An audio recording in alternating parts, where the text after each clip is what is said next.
بسم الله الرحمن الرحيم. إنما المؤمنون الذين إذا ذكر الله وجلت قلوبهم وإذا تليت عليهم آياته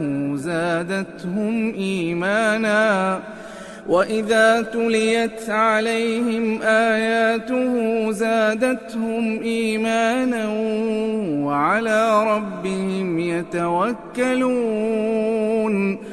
Assalamualaikum warahmatullahi wabarakatuh. Innal hamdalillah nahmaduhu wa nasta'inuhu wa nastaghfiruh wa na'udzu billahi min shururi anfusina wa min sayyiati a'malina. May yahdihillahu fala mudhillalah wa may yudlil fala hadiyalah. Ashhadu an la ilaha illallah wahdahu la syarikalah wa ashhadu anna Muhammadan abduhu wa rasuluh. يا أيها الذين آمنوا اتقوا الله حق تقاته ولا تموتن إلا وأنتم مسلمون. يا أيها الناس اتقوا ربكم الذي خلقكم من نفس واحدة وخلق منها زوجها وبث منهما رجالا كثيرا ونساء واتقوا الله الذي تساءلون به والأرحام إن الله كان عليكم رقيبا. يا أيها الذين آمنوا اتقوا الله وقولوا قولا سديدا يصلح لكم أعمالكم ويغفر لكم ذنوبكم ومن يطع الله ورسوله فقد فاز فوزا عظيما. أما بعد فإن أصدق الحديث كتاب الله وخير الحج حج محمد صلى الله عليه وسلم وشر الأمور محدثاتها وكل محدثة بدعة وكل بدعة ضلالة وكل ضلالة في النار. Ikhwah fillah rahimakumullah, saudaraku yang senantiasa dalam rahmat Allah. Alhamdulillah Allah masih pertemukan kita kembali di majlis ilmu ini, dan semoga ilmu yang kita peroleh adalah ilmu yang akan menjadikan kita bergembira nanti di hadapan Allah. Saudaraku, kita masih sedang berbicara tentang tanda-tanda orang munafik, dan sekarang adalah yang ke-16 ya. Sudah 15 tanda-tanda munafik kita bahas, dan sekarang yang ke-16. Mudah-mudahan dengan kita mengetahui tanda-tanda ini, kita akan berusaha membentengi diri dari kemungkinan terpapar tanda-tanda munafik tersebut. Dan Allah pun mudah-mudahan dengan kita terus memohon kepadanya, kita dijaga oleh Allah dari sifat-sifat atau tanda-tanda munafik, dan hati kita dibersihkan dari kesombongan dan dari segala penyakit hati. Saudaraku yang dimuliakan Allah, kita langsung saja apa yang akan kita peroleh terkait dengan sombong ini ya, yang kita takuti itu memafar diri kita semuanya. Kita mulai dari sebuah hadis yang diriwayatkan oleh Imam Muslim. An Abdullah bin Mas'ud 'an Nabi sallallahu alaihi wasallam qala la yadkhulul jannata man kana fi qalbihi mithqalu dzarratin min kibrin. Qala rajulun innar rajula yuhibbu an yakuna thawbuhu hasanan wa na'luhu hasanatan. Qala innallaha jamilun yuhibbul jamal. Al-kibru batarul haq wa ghamtun nas. Nah, ini teman-teman, hadis di dalamnya akan menerangkan kepada kita tentang sombong yang kita takuti tersebut. Dari Abdullah bin Mas'ud dari Nabi sallallahu alaihi wasallam, beliau bersabda, tidak akan masuk surga orang yang di dalam hatinya terdapat seberat biji sawi dari kesombongan. Seseorang bertanya, ya tentunya di antara sahabat ya. Seorang sahabat bertanya kepada Rasulullah SAW, sesungguhnya seseorang menyukai baju dan sandalnya yang bagus. Maksudnya, apakah ini termasuk kesombongan? Maka beliau menjawab, sesungguhnya Allah itu indah dan menyukai keindahan. sombong adalah menolak kebenaran dan meremehkan manusia. Nah, teman-teman, ya. Jadi kalau kita berbaju bagus, berpenampilan yang menarik, itu belum tentu kita disebut sombong. Ya, belum tentu kita ini disebut sombong. Seperti itu.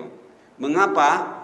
Karena Rasulullah menjelaskan bahwa yang namanya sombong adalah batarul haq wa ghamtun nas. Yang namanya sombong adalah menolak yang hak, menolak kebenaran. Dan tidak ada kebenaran kecuali dari Allah, ya. Dan tidak ada setelah kebenaran kecuali kebatilan. Seperti itu. Selain menolak kebenaran yang jelas-jelas dari Allah dan tidak ada setelah kebenaran kecuali kebatilan, ditambah ghamtun nas, meremehkan orang lain, meremehkan manusia, ya, meremehkan orang lain, menganggap orang lain itu hina, menganggap orang lain itu tidak sehebat dirinya. Nah, ini adalah kesombongan. Dan ketika seseorang menolak yang hak, itu secara otomatis meremehkan pula, ya, manusia. Nah, ya teman-teman, jadi dari hadis ini kita sudah diberi kaidah, diberi rumus, diberi batasan tentang sombong. Nanti kita bisa mengembangkannya. Semua sikap-sikap yang buruk yang bersumber dari kaidah ini berarti itu adalah kesombongan. Ya. Jadi intinya sombong adalah menolak kebenaran dan meremehkan manusia.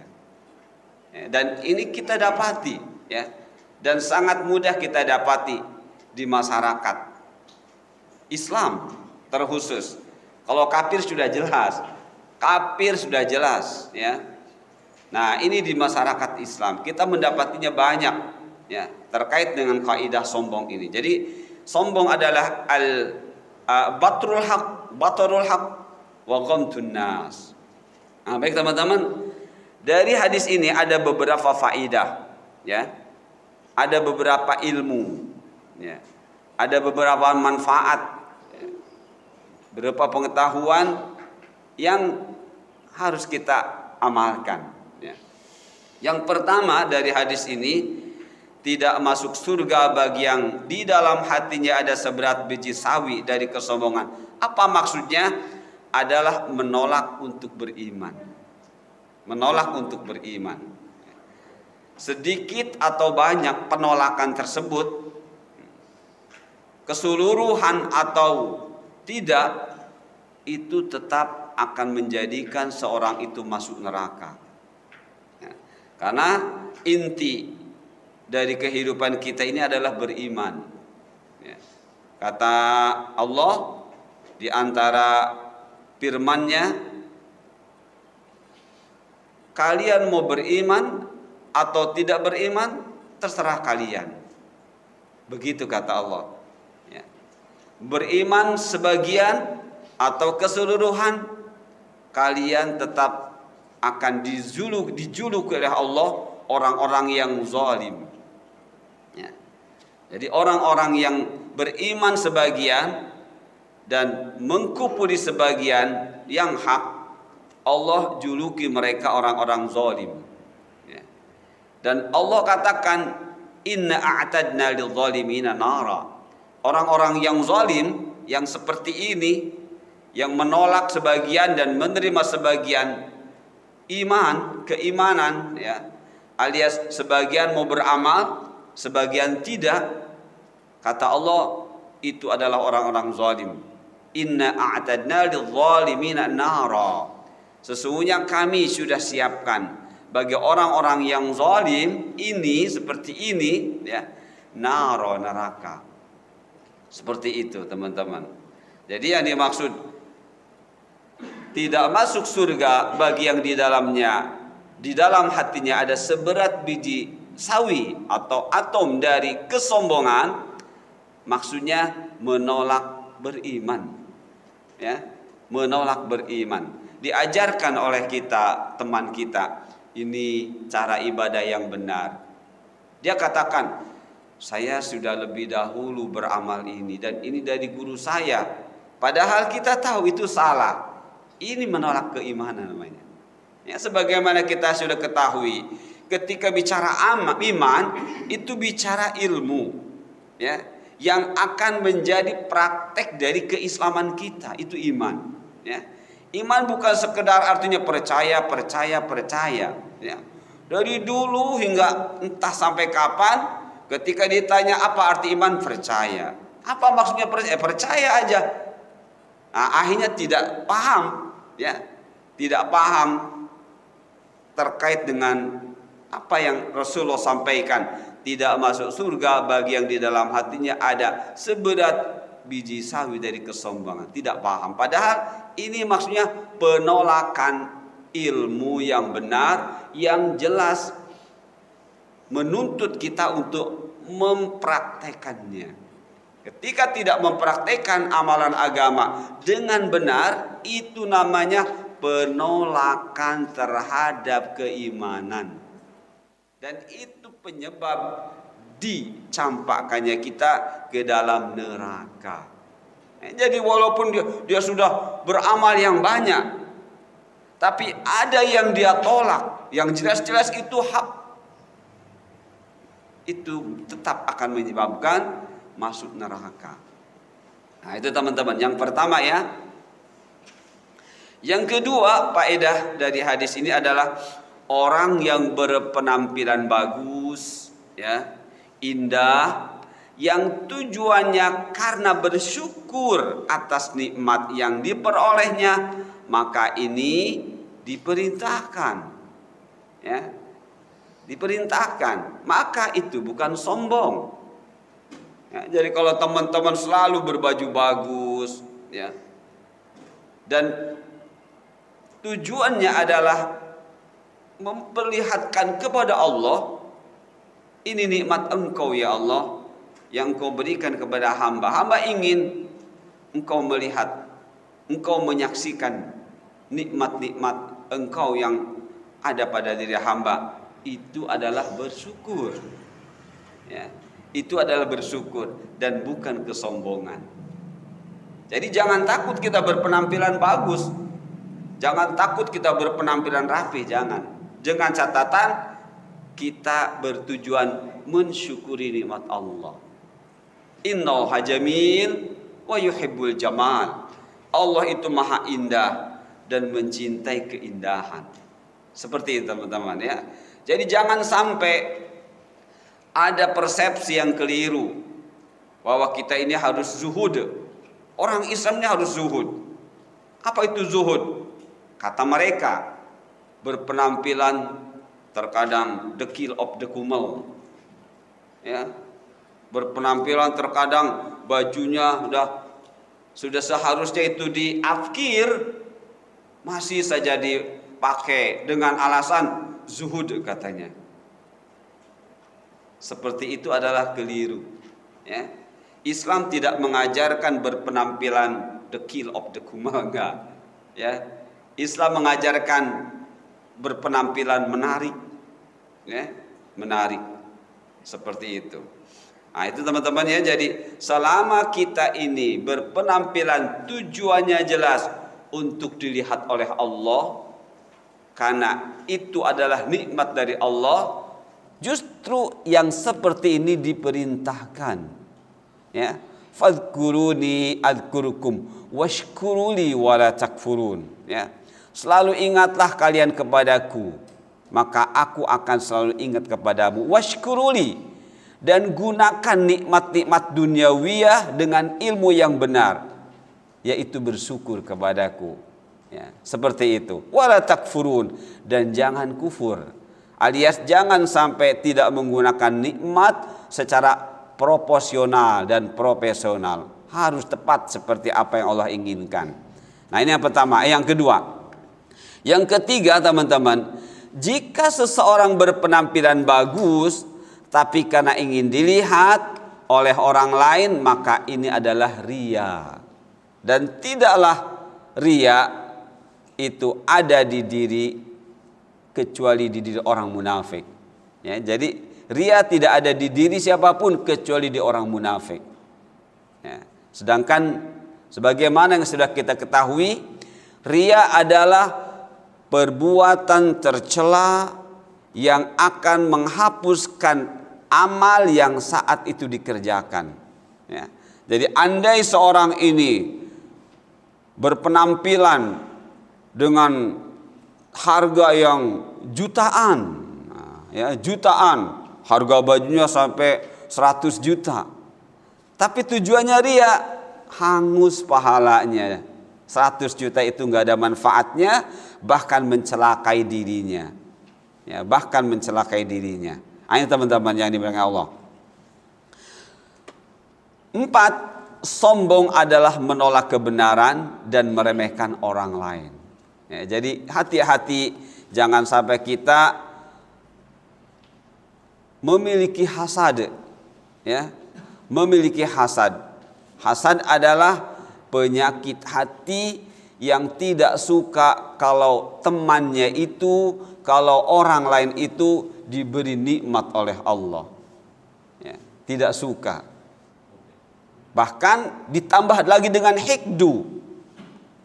Hikdu itu bukan hanya tidak suka, dia pun berusaha agar nikmat yang ada pada diri orang lain atau temannya atau siapa saja hilang dari dirinya. Kalau bisa pindah kepada dirinya. Inilah bahayanya sombong. Jadi di antara penyebab sombong itu tadi ada hasad. Ya, ada hasad, ada ketidaksukaan terhadap temannya, terhadap saudaranya, terhadap orang lain terkait dengan nikmat yang Allah berikan kepada dirinya. Dia tidak suka, ya, baik nikmat ilmu atau nikmat apa saja nggak suka. Maka itu namanya hasad. Ditambah lagi, mudah-mudahan nikmatnya hilang, mudah-mudahan apa yang memiliki itu al-hikdu. Nah, dan itu adalah kesombongan. Ya, itu adalah kesombongan. Nah, baik teman-teman, untuk memperjelas yang kedua.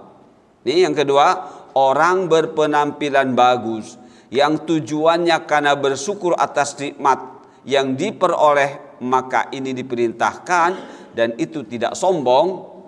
Ada hadis mengatakan seperti ini. Ya. An Qatadah an Amr bin Shu'aib an abihi an jaddi qala Rasulullah sallallahu alaihi wasallam, innallaha yuhibbu ayyara athara ni'mati ala abdi. Dari Qatadah, dari Amr bin Shu'aib, dari bapaknya, dari kakeknya, ia berkata, Rasulullah sallallahu alaihi wasallam bersabda, sesungguhnya Allah senang. Ya, Allah senang. Ya. Apa? Melihat nikmatnya digunakan oleh hambanya. Jadi kalau teman-teman punya baju baru, jangan disimpan buat lebaran nanti. Ya, lebarannya padahal masih jauh, setahun lagi. Disimpan saja, jangan. Justru pakai. Dengan dipakai, semoga Allah memberi yang baru lagi. Ya, untuk nanti kalau memang lebaran. Jadi belinya kita baju baru bukan untuk disimpan, untuk kondangan. Giliran untuk sholat cukup dengan kaos oblong. Giliran mau kondangan luar biasa, ya, batik, khas batik yang harganya sekian juta. Innalillahi wa inna ilaihi raji'un. Itu dah pasti ria, ya, itu sudah pasti ria. Ya, jadi Allah justru suka ketika melihat seorang hamba menggunakan nikmatnya. Baik nikmat yang dipakai berupa pakaian, baju, apa saja. Apa saja. Teman-teman beli mobil baru, pakai, ajak teman-teman lain, yuk jalan-jalan. Ya, seperti jangan sayang baju baru, mobil baru disimpan aja. Saya mau pakai angkot aja. Innalillahi wa inna ilaihi raji'un. Ini orang menyiksa diri. Ya, orang seperti ini menyiksa diri. Apalagi takut kegesek, takut begini. Wah, ya. Wajar seperti itu, tapi jangan sampai membuat ketakutan ini bertumpuk terus, berakumulatif, jangan sampai, ya.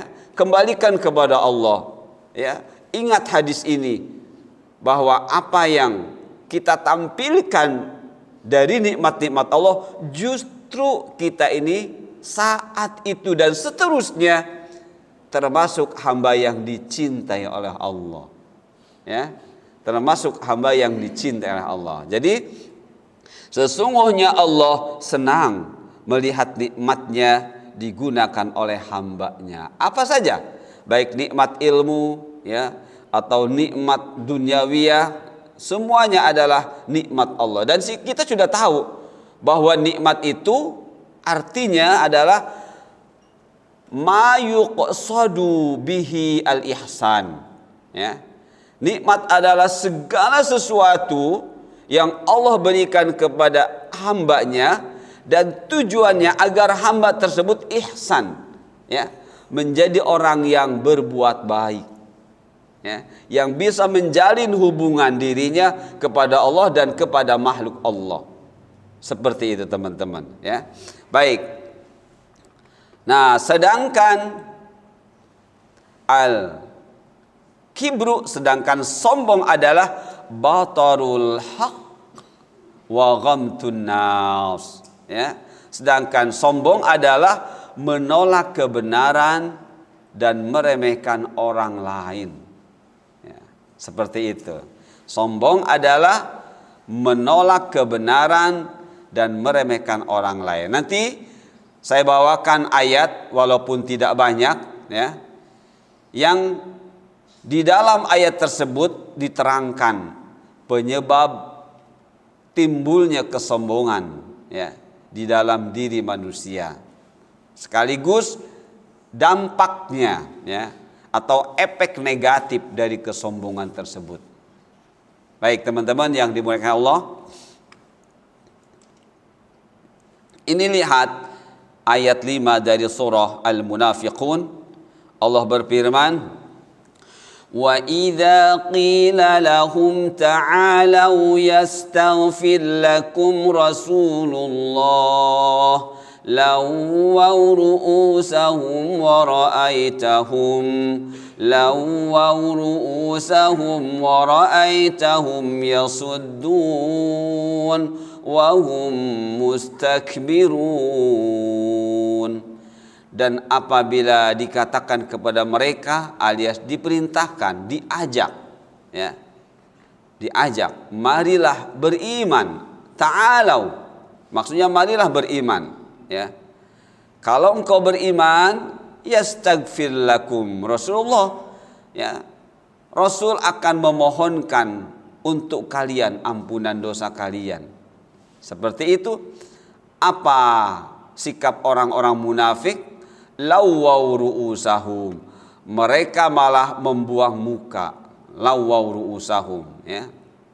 Dan kamu melihat, kata Allah, wa ra'aitahum, dan engkau wahai Rasul melihat orang-orang munafik tersebut, ya, seperti Abdullah bin Ubay dan lain sebagainya, malah yasuddun. Yasuddun itu kalau arti aslinya menahan-nahan, menghalang-halangi dirinya dan orang lain untuk ikut Rasul. Tapi dalam terjemahan ini diterjemahkannya berpaling, ya, berpaling. Wahum mustakbirun, ini adalah menunjukkan keadaan, ya, keadaan penyebab mereka itu berpaling dan keadaan penyebab mereka itu menahan-nahan atau menghalang-halangi untuk menerima kebenaran. Apa itu? Wahum mustakbirun. Dari kaidah nahwu ini namanya wawu haliyah. Ini kalimat ini jumlah ismiyah yang menunjukkan keadaan orang munafik itu sombong, alias karakter, sudah menjadi karakter. Kesombongan itu jadi karakter mereka. Karena sombongnya akhirnya mereka lawaw ru'usahum. Jadi munculnya lawaw, munculnya keberpalingan muka mereka dari Rasulullah, dari ajakan Rasulullah, dan menghalang-halangi, atau juga mungkin di sini diterjemahkan berpaling juga. itu karena telah adanya di dalam hati mereka kesombongan. Ya, jadi kalau kita lihat teman-teman diajak kepada kebenaran, nggak mau, padahal tidak ada kesibukan. Itu dalam ayat ini namanya lawwaw wa yasuddun. Ya, lawwaw wa yasuddun. Ya. Berpaling dan menghalang-hali dirinya atau orang lain untuk menolak kebenaran, dan itu mustakbirun karena mereka sombong. Ya. Jadi kalau tadi dalam hadis Rasulullah memberikan kaidah singkat, sombong adalah batarul haq wa ghamtun nas. Nah, maka dalam ayat ini saling menjelaskan, ya, karena ayat dan hadis tidak bisa dipisahkan, semuanya saling menguatkan. Nah, di sini mustakbirun sama dengan al-kibru, ya. Al-kibru sama dengan mustakbir. Jadi orang yang kiber, yang mustakbir itu cenderung tidak suka kepada kebenaran, menolak kebenaran. Bahkan bukan hanya menolak, meremehkan juga orang. Baik orang yang menyampaikan, yang mengajak, atau orang yang melakukan. Ya, karena tidak ada di dalam kehidupan beragama ini, ya, terkait dengan yang di pihak orang-orang benar, tiga teman-teman. Ada mubasyir, ada mubasyar, ada mubasyar bih. Ada tiga, ya. Jadi di dalam Islam terkait dengan kebenaran, ya, terkait dengan amal-amal soleh, itu ada istilah mubasyir. Siapakah mubasyir? Orang-orang yang menyampaikan kebenaran, ya, menyampaikan kabar gembira.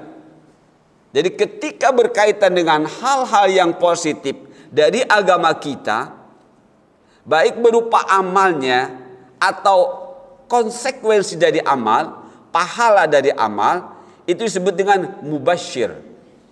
Mubasyir. Nah, teman-teman ini mubasyir semuanya. Nah, ada mubasyar. Mubasyar adalah mereka yang menerima, ya, menerima informasi, kabar-kabar gembira, baik tentang praktek amal yang soleh atau balasan dari amal soleh. Itu namanya mubasyar. Ya. Nah, satu lagi mubasyar bih. Mubasyar bih ini adalah tadi konsekuensinya pahalanya. Ya, biasanya saya menyampaikan, wahai teman-teman, kalau kita sholat malam, tahajud misalnya, walaupun hanya 2 rakaat, insya Allah Allah akan berikan kepada kita di akhirat nanti maqam mahmuda, ya, tempat yang terpuji, derajat yang mulia. Nah, saya menyampaikan namanya mubasyir. Teman-teman yang mendengar namanya mubasyar. Maqam mahmuda nanti di akhirat namanya mubasyar bihi. Jadi dalam proses amal-amal agama nggak lepas dari itu teman-teman. Ya, mubasyir, mubasyar, mubasyar bih. Orang-orang munafik itu tadi kalau sudah batarul haqq, kalau sudah menolak kebenaran, pasti meremehkan antara yang disampaikan dan yang menyampaikan. Nah, makanya kaidah di dalam agama ini harus kita perhatikan. Namanya kaidah itu singkat tapi padat, ya, kecil, ya, tapi besar sekali faedahnya.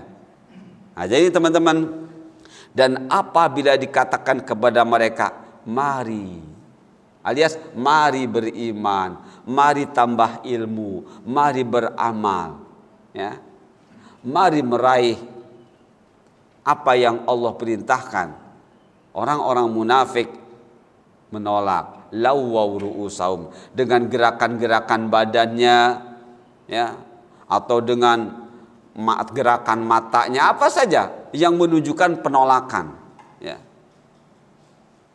dengan body language-nya untuk menolaknya. Nah, otomatis ketika dia bersikap seperti itu, dia sudah dua, menolak kebenaran yang disampaikan, menolak atau meremehkan orang yang menyampaikan. Itu sudah pasti. Ya. Jadi tidak bisa dipisahkan antara battor hak wa ghamtur, nggak bisa dipisahkan. Ya. Seperti itu teman-teman. Baik. Kandungan ayat, orang munafik itu sombong, sudah pasti. Jadi kalau ketemu orang munafik atau di diri kita ada kesombongan, berarti saat itu kita sedang terpapar nifaq. Ya. Nifaq hukum asalnya adalah penolakan yang terjadi dari pihak Islam, dari pihak Muslim. Kalau orang kafir sudah jelas, ya, dengan sebutan kafir itu artinya pekerjaan mereka setiap detiknya menolak. Menolak apa? Menolak kebenaran. Nah, sedangkan nifaq itu penolakan tapi terjadi dari orang-orang yang mengaku dirinya muslim. Maka disebut dengan nifaq, orangnya munafik. Ya, dan orang munafik ini lebih berbahaya daripada orang kafir. Orang kafir sudah jelas, ya, saya tidak. Udah. Tapi kalau orang munafik pura-pura, ya, pura-pura, kesini tidak, kesini iya, kesini iya, kesini tidak. Orang kafir sudah jelas, saya tidak. Orang munafik mikir, ya. Kenapa? Karena kepentingan dunia, ya. Karena kepentingan dunia. Kalau orang kafir sudah jelas kepentingan dunianya sepenuhnya, tapi orang munafik katanya akhirat, tapi berat dengan apa yang dituju oleh orang-orang kafir. Ya. Jadi orang munafik itu pasti sombong. Nah, di antara bukti kesombongannya adalah tidak mau berdasarkan ayat tadi didoakan oleh Rasulullah sallallahu alaihi wasallam, ya, agar diampuni dosa-dosanya. Padahal teman-teman, target dalam hidup ini adalah ampunan dosa sebenarnya, ya. Target dalam hidup ini ampunan dosa, ya. Dan untuk diampuni dosa, Allah sediakan buat kita amal-amal soleh, ya. Untuk bisa meraih ampunan dosa, Allah sediakan buat kita amal-amal soleh. Makanya barang siapa yang makan, kemudian dimulai dengan bismillah dan diakhiri dengan hamdalah, ghufira dzambu, diampuni dosa-dosanya.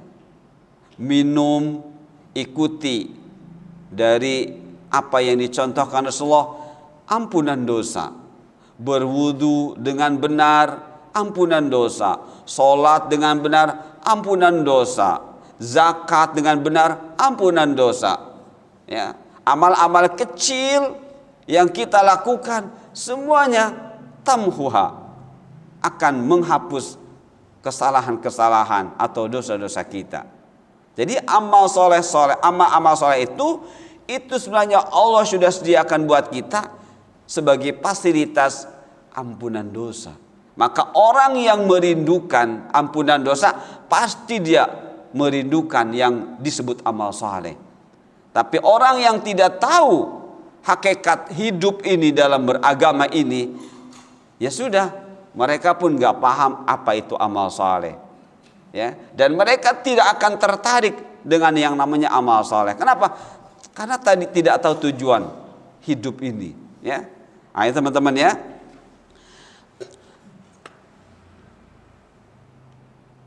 Berarti mereka telah meremehkan Rasulullah SAW. Ya.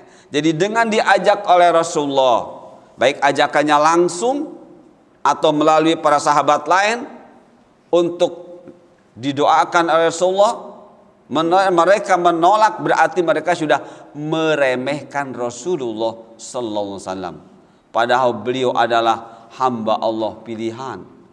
Ya, dan Allah menyebut Rasul dengan abdun. Ya, teman-teman masih ingat, ya, penyebutan abdun ini adalah penyebutan yang luar biasa mulia. Ya. Abdun ini adalah sebutan yang mulia dari Allah. Rasul khusus, tapi kalau sudah abdun semuanya, bahkan Rasul sendiri Allah menyebut beliau dengan abdun. Mengapa? Karena ketika sebut abdun itu berkaitan dengan ubudiyah, dengan penghambaan kepada Allah yang benar. Ya, masih ingat teman-teman? Ada dua istilah terkait dengan hamba. Ada abdun, ada abidun. Kalau abdun ini adalah mereka yang menyembah Allah dengan benar. Makanya Rasulullah disebut oleh Allah abdun. Subhanalladzi asra bi'abdihi. Ya. Maha suci Allah yang telah memperjalankan abdun, hambanya di malam hari. Ya. Kemudian juga wa in kuntum fi raibin mimma anzalna ala abdihi. Jika kalian ragu dengan apa yang kami turunkan kepada abd, hambaku, ya, menerima Al-Quran, abdun. Mau beribadah dengan benar, abdun. Lain halnya dengan abid. Abid itu sama artinya hamba, tapi mereka tidak beribadah dengan ilmu. Ya. Jadi abid adalah walaupun beribadah tapi bi ghairi ilmin, ibadahnya tanpa ilmu. Dan penyebutan abid ini masih umum. Orang kafir bisa disebut abid, orang munafik abid, orang abdun pun bisa disebut abid.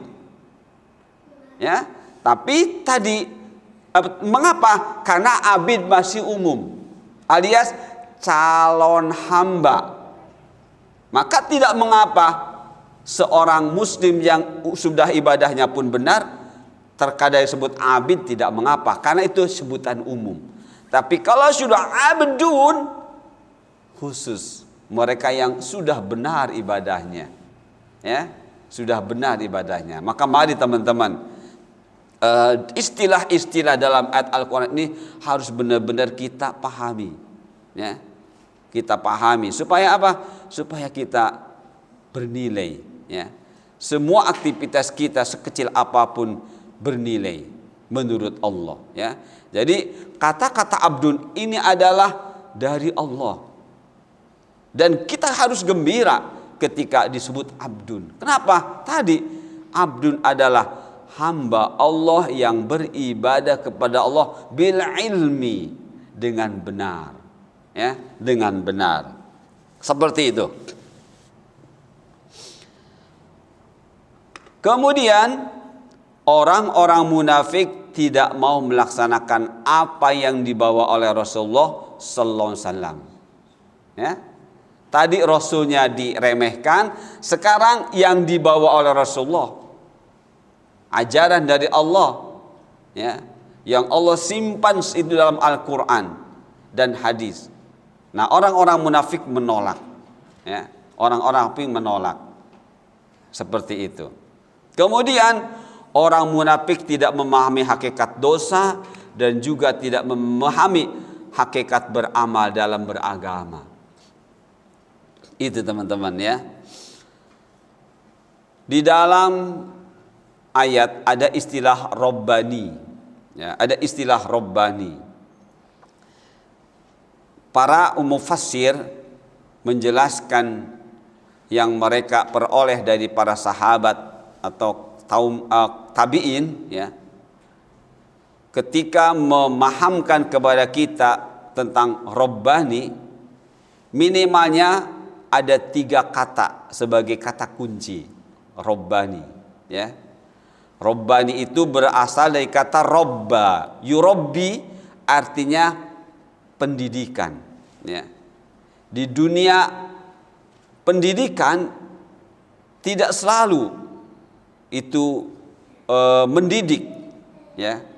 Terkadang hanya mengajar saja, transfer of sains, menyampaikan pengetahuan, ya, menyampaikan, tapi tidak dibarengi dengan mempraktekannya. Itu namanya mengajar, ya, mengajar. Itu namanya teaching. Nah, kalau dibarengi dengan praktek, namanya pendidikan atau tarbiyah atau education. Nah, Rabbani itu bukan hanya ilmu yang didapat atau yang disampaikan, tapi dibimbing bagaimana mempraktekkan ilmu tersebut. Itu namanya Rabbani, ya. Dan Allah mengangkat sebuah kata istilah Rabbani itu di dalam ayatnya, ya. Nah, Rasulullah itu adalah menyuruh umatnya untuk menjadi Rabbaniyin, orang-orang yang berkarakter pendidik, bukan hanya pengajar, ya. Dan di dalam surah At-Tahrim, teman-teman, ayat 6 itu Allah pun sama menyampaikan bagi mereka yang merasa Islam, iman, ihsan, qu anfusakum, pelihara dirimu, jaga dirimu, bentengi dirimu dari neraka. Padahal Allah cuma menyampaikan ku saja, ya, ku saja. Tapi konsekuensinya penyelamatan diri nanti di akhirat dan neraka. Nah, ternyata kata ku ini adalah terkait dengan tarbiyah, ya. Nah, orang-orangnya disebut dengan Rabbani, ya, Rabbani. Jadi ciri orang Rabbani itu di dalam salah satu tafsir 3, teman-teman. Sehingga dia insya Allah selamat dan dia paham hakikat dosa apa, hakikat amal itu. Itu Rabbani harus seperti itu. Maka orang-orang Rabbani mengajarkan dari hal-hal yang kecil dan dari masa-masa kecil. Hal-hal yang kita anggap kecil seperti minum, makan, itu karena itu terbiasa sehari-hari, ya. Entah makannya makan besar, makan pokok atau makanan cemilan, itu namanya makan. Nah, murabbi, orang-orang Rabbaniyin, ya, itu mengajarkan dari usia-usia kecil, dari hal-hal yang dianggap kecil. Terkadang kita tidak begitu. Biarin anak-anak aja makan pakai anak-anak ini makan pakai tangan kiri juga nggak apa-apa, kan dia belum ngerti. Nah, murabbi Rabbaniyin nggak begitu. Rabbaniyin berusaha, walaupun itu anak kecil, tidak mengatakan anak kecil ini nanti juga bisa, enggak. Rabbani itu mengajarkan hal-hal yang kita anggap kecil dari masa-masa kecil.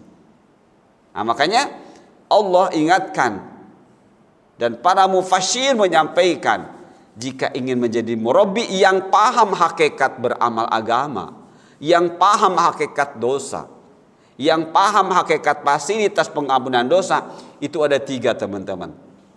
Al-ilmu, al-hikmatu, wa al-hilmu. 3, ya. Al-ilmu, ilmunya, orangnya disebut alim. Nah, ciri orang yang berilmu adalah khosyatullah. Jadi Rabbaniyin harus punya rasa takut kepada Allah, ya, harus punya takut kepada Allah, ya. Bukti rasa takutnya adalah al-hikmatu, orangnya hakim, ya, orangnya hakim. Bukti dari dia hakim adalah hikmah. Teman-teman sudah tahu makna hikmah banyak sekali, tapi di antaranya hikmah adalah al-ilmu ma'al fahmi wal amal. Makna hikmah adalah ilmu yang disertai pemahaman dan dibuktikan dengan amal. Itu hikmah, ya. Ilmu yang dipahami dengan benar dan dipraktekkan, itu hikmah. Allah berfirman, wa may yu'tal hikmata faqad utiya khairan katsira. Orang yang diberi hikmah oleh Allah, dia berarti sudah diberi kebaikan yang banyak sekali. Coba buktikan teman-teman. Teman-teman tidak terhitung berapa kali minum. Ya kan? Kapan haus minum, kapan haus minum. Kalau kita minum pakai adab-adab minum, itu namanya hikmah. Ya. Kalau teman-teman sehari semalam katakanlah minum sampai 20 kali, berarti berapa kali ampunan dosa dari Allah. Itu hikmah namanya. Wa may yu'tal hikmata, barang siapa diberi hikmah, dia berarti sudah diberi kebaikan banyak sekali. Itu berarti minum ampunan dosa, makan ampunan dosa, itu kebaikan dari Allah. Maka jangan meremehkan hal-hal yang kecil dan dari masa-masa kecil. Jadi sekali lagi, ingin menjadi Rabbani sehingga paham hakikat dosa, paham hakikat beramal agama yang benar, satu harus al-ilmu, orangnya alim. Ciri dia berilmu khasyatullah, takut kepada Allah. Bukti dari khasyatullah, dari ilmunya, hakim. Hakim di sini artinya bukan jaksa. Artinya orang yang memiliki hikmah, memiliki ilmu, ketika itu dia pahami. Bukan sekedar scientific law, bukan hanya sekedar tulisan, disimpan saja. Ini apa ya? Itu dapat kajian tadi. Ini maksudnya apa? Enggak tahu. Itu namanya scientific law, hanya sekedar teori. Kita ingin dipraktekkan, makanya sebut dengan paham. Ya, ingin praktekkan. Nah, hakim, hikmah itu adalah kelanjutan dari alim. Jadi bukti rasa takut yang ada pada diri kita, praktekkan. Buktikan beramal. Kalau engkau takut neraka, buktikan beramal yang benar. Ya. Kalau engkau takut begini-begini, buktikan ikhtiar-ikhtiar, amal-amal yang menjadikan engkau berikhtiar. Ya. Nah, yang ketiganya halim atau halim. Ya. Itu bisa artinya kesabaran, bisa artinya penyantun. Ya, jadi kesabaran, penyantun itu nggak bisa bernilai kecuali dengan ilmu juga. Ya, jadi orang yang Rabbani itu pertama harus berilmu dan buktikan muncul dari rasa takut. Buktikan rasa takut itu dengan amal-amal, hakim atau hikmah. Dan yang ketiga, al-hilmu, orangnya halim, itu bisa diartikan sabar, bisa diartikan penyantun. Apa ini? Upaya untuk terus menambah ilmu dan amal. Ya, jadi kalau kita sudah dapat satu ilmu, jangan berhenti. Cari lagi ilmu sampai beramal. Sudah dapat, cari lagi. Itu namanya al-hilmu. Jangan merasa cukup dengan sholat sudah selesai. Masih banyak amal-amal kita. Terkadang dan kemungkinan besar dari sholat saja kita masih banyak kekurangan. Ya. Entah dari cara mengangkat tangannya, bagaimana jari-jari ketika kita mengangkat, di mana posisinya, seperti apa jari-jari. Ketika kita sujud, seperti apa jari-jari kita, harus bagaimana. Banyak orang terkadang, saya sedih tapi saya tidak kuasa untuk mengingatkannya. Ya. Orang jadi imam lagi. Cara sujudnya gimana teman-teman? Cara sujudnya ini itu ditempelkan ke lantai. Padahal itu larangan dari Rasulullah. Jangan sujud seperti anjing. Jadi ditempelkan ini ke ini. Saya sedang mencari-cari, tapi merasa gelisahnya saya karena dia adalah orang Islam, orang mukmin, saudara kita. Ya, ya Allah, bagaimana mengingatkannya? Dia sudah memposisikan diri sebagai imam. Ya, tapi ternyata ilmu tentang sholat masih jauh sekali, bacaannya masih jauh. Saya gelisah, ya Allah, harus bagaimana mengingatkannya?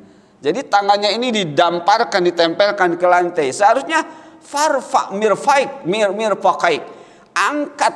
Nah, Rasul menyuruh angkat, ya, mirfaq itu, angkat siku-siku itu. Bahkan di dalam hadis, ketika Rasulullah mengangkat ini, anak kambing itu bisa masuk. Berarti saking tingginya. Ya, saking benar-benar diangkatnya. Kapan? Ketika jadi imam atau sholat sendiri. Tapi kalau berjamaah, layinu atau linu li ikhwanikum, lembutkan. Tapi kalau sendiri, buka setinggi-tingginya, selebar-lebarnya. Sampai, ya, kalau anak kambing seperti itu sampai bisa masuk. Nah ini sholat seperti ini, dia jadi imam lagi. Nah itu teman-teman ya, seperti itulah. Jadi Rabbani ini terus aktif, akalnya berpikir, tambah ilmu. Ya, saya sudah pernah menyampaikan ke teman-teman ya, walau ini adalah dari Socrates ya, pakar filsafat, tapi dalam hal ini bisa kita ambil ya. Beliau membagi manusia di dalam cara berpikir ya, cara menggunakan otaknya adalah yang pertama kata beliau the highest mind, orang yang otaknya, yang pikirannya tinggi, tingkat tinggi. Seperti apa cirinya? Discuss ideas, selalu bicara ilmu. Duduk-duduk bicara ilmu untuk beramal ya. The average mind, orang yang tingkat berpikirnya rata-rata. Discuss event, mereka hanya bicara peristiwa-peristiwa. Kemarin kasihan ya, tapi nggak ada pelajaran yang diambil. Apalagi peristiwanya menggembirakan. Kemarin ramai banget begini, tapi nggak ada pelajaran. Hanya begitu saja. Ya. Nah lebih prihatin lagi yang ketiganya, the low mind, orang yang tingkat berpikirnya rendah. Discuss people, selalu duduk-duduk membicarakan orang, mentertawakan orang, mengejek orang. Innalillahi wa inna ilaihi raji'un. Ya. Jadi mari ya, kita jadikan orang-orang yang bisa memahami hakikat dosa dan hakikat beramal. Dan inilah Rabbani. Insya Allah orang-orang Rabbani selamat dari kemunafikan. Tapi tidak paham Rabbani akan pasti terpapar kemunafikan. Jadi tadi kata kunci ingin baji Rabbani, satu ilmu, dua al-hikmatu, dan ketiga al-hilmu. Al-ilmu orangnya alim, ciri dia berilmu khasyatullah ya, punya takut kepada Allah. Bukti dia takut kepada Allah, al-hakim, hikmah, beramal dengan benar. Bukti dia berilmu dan beramal dengan benar, dia rindu, al-hilmu, terus tambah. Tidak merasa cukup dengan satu, tambah terus. Dimanapun ditambah manapun. Nah, itulah Rabbani. Insya Allah ya, kita akan terbebas dari sifat munafik. Teman-teman dikit lagi.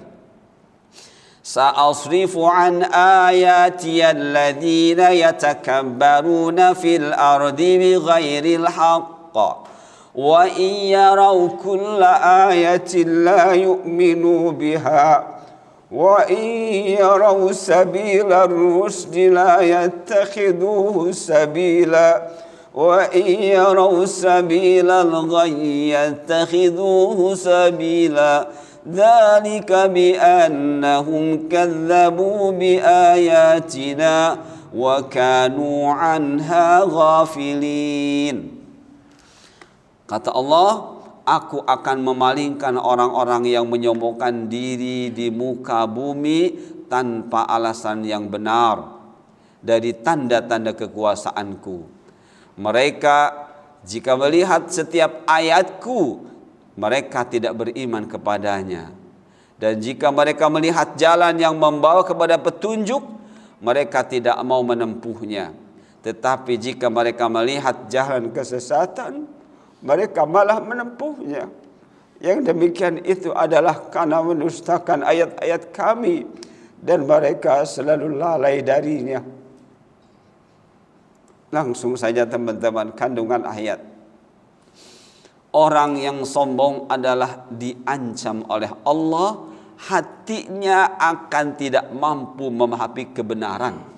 Nah, jadi kalau teman-teman kok sulit banget memahami ayat-ayat ini ya, kok sulit banget memahami hadis-hadis ini ya. Berarti kita berintrospeksi.